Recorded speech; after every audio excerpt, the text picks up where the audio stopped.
We begin in Cameroon, where security forces are on high alert. The Electoral Commission is set to announce results of the October the 7th presidential poll. The election results are widely expected to favour incumbent President Paul Biya. Biya has been in power since 1982 and had put himself forward for a seventh term. The opposition claimed there was widespread fraud and voter intimidation and rejected the results even before they had been released. Legal attempts to have a fresh election also failed. Anglophone rebels who have been fighting for secession from the Francophone majority in a spiralling conflict boycotted the election. Well, on the 7th of October, millions of Cameroonians headed to the polls to elect a new leader.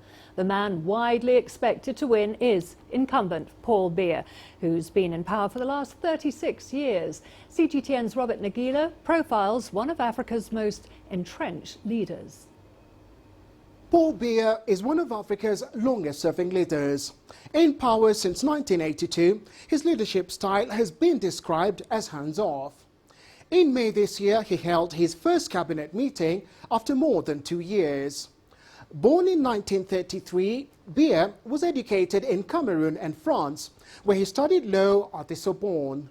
He became Prime Minister in 1975 under President Amadou Ahidjo. In 1982, he became President following the resignation of Ahidjo. His party, the Cameroonian People's Democratic Movement, has won landslide majorities in every legislative election since 1992. In April 2008, Cameroon's parliament passed a controversial amendment to the constitution, paving the way for Biya to run for a third term of office in 2011. He went on to win a new 7-year term in a vote critics say was marred by irregularities. His repeated absences from the country have riled critics who accuse him of spending much of his time abroad. Back home, Biya adopts a low-key style of leadership, staying out of the limelight. The biggest challenge to his leadership are separatist militants from Cameroon's Anglophone regions who've been fighting for independence for more than a year. Back to you. Well, earlier we spoke to Eugene Fongwa, a local journalist in Yaoundé, about the current situation on the ground. The opposition did announce that they were going to hold demonstrations today to protest the election, especially if it doesn't go their way. Since last night or yesterday, there were a few demonstrations that were held in the economic capital, that is Douala.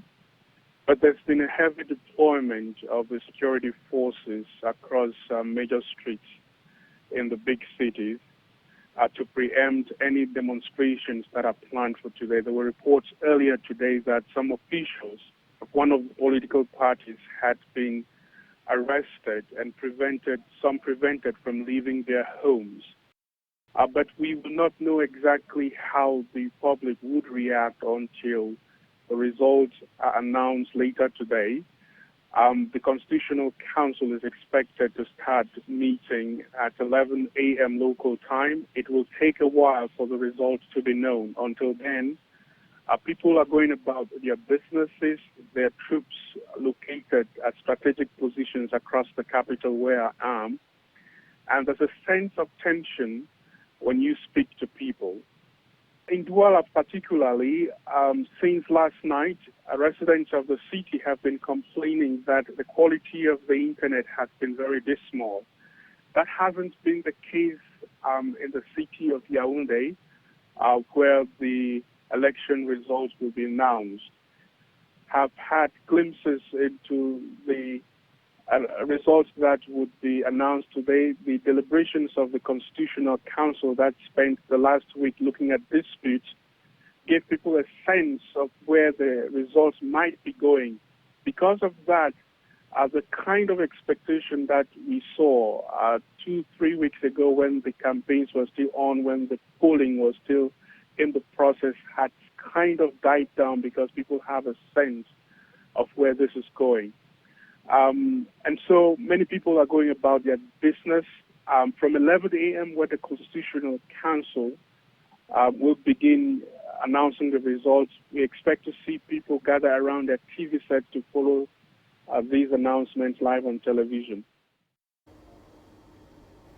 Well, that was Eugene Nfongwa there, a local journalist in Yaoundé. Well, for more on this, we're joined by CGTN's Sadiq Shaban, who has just come back from Cameroon. Sadiq, all the petition challenges have all been dismissed, all 18 of them. What does that mean?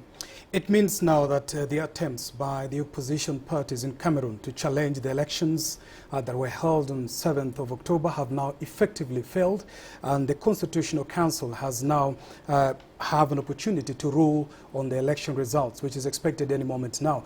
This is significant because these candidates and political parties had cited irregularities, voter intimidation, and the continued strife in the southwest and northwest Cameroon, which said prevented thousands of people from voting. We know there are about 970,000 people from about 4,000 polling stations in the restive Anglophone region. So all of this now appears to have been shelved, and the Constitutional Council says the elections on 7th as held will now stand as, legally and merit. I was going to ask you about the restive Anglophone region. So the Constitutional Council has ruled.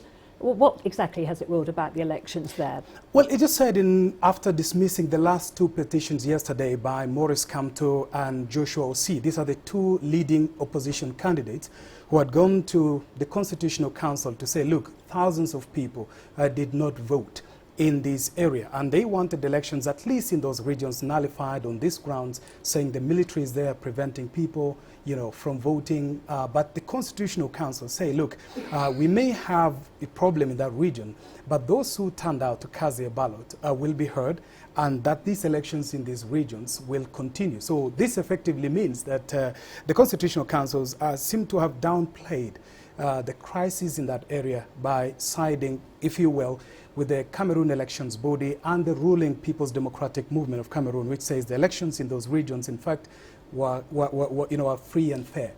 So, as you were saying, we are expecting the results any moment now. What next?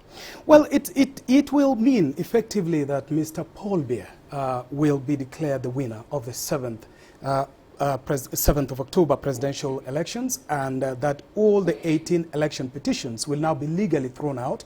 There will be no further challenge of these elections, and Mr. Paul Biya will now be the winner of these polls. He will head into his 7th term in office of 7 years. So that means also that the crises in the restive Anglophone regions are far from over, because these are some of the issues that the electoral body and the oppositions were locked in dispute. It also means that Cameroon will have to then look at the fallout from these elections and try to unite the country both from the Anglophone areas and the Francophone areas. Okay, thank you very much for that analysis. That was CGTN Sadiq Shaban there. Thank you, just back from Cameroon.